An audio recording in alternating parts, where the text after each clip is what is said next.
সালামুকুম বন্ধুরা, আজ তোমাদের সাথে রেডিমিক্স গুঁড়া মশলা দিয়ে খুব সহজে তেহারি রান্নার রেসিপিটি শেয়ার করব।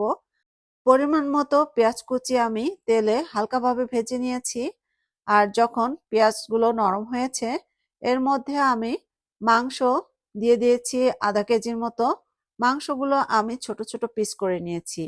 আর এর সাথে দিয়েছি রাঁধুনির রেডিমিক্স গুঁড়া মশলা।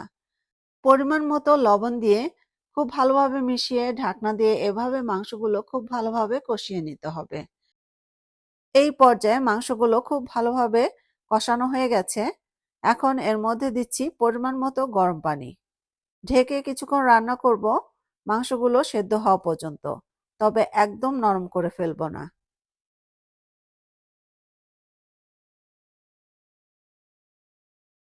মাঝে আমি একটু নেড়ে দিচ্ছি।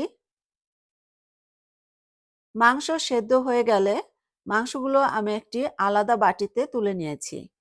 আর এই ঝোলের মধ্যে এখন আগে থেকে ধুয়ে পানি ঝরিয়ে রাখা চাউল দিয়ে দিচ্ছি। এখানে আমি 3 কাপ বাসমতি চাল ব্যবহার করছি। এখন এই ঝোলের সাথে খুব ভালোভাবে মিশিয়ে নিচ্ছি। দিয়ে দিচ্ছি গরম পানি। যেহেতু চাল 3 কাপ, তাই গরম পানি দিয়েছি 6 কাপ।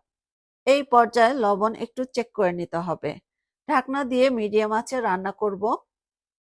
যখন চালগুলো সেদ্ধ হয়ে যাবে, ঢাকনা খুলে একটু উল্টে পাল্টে দিচ্ছি। পুরোপুরি সেদ্ধ করা যাবে না, 3 ভাগ সেদ্ধ করতে হবে এবং বাকিটা যখন দমে রাখা হবে তখনই সেদ্ধ হয়ে যাবে।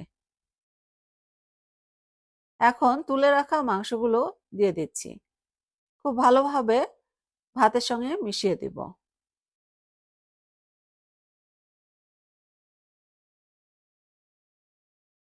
এই পর্যায়ে চুলা আঁচটা একদম কম করে দিতে হবে, ঢাকনা দিয়ে দমে রাখতে হবে।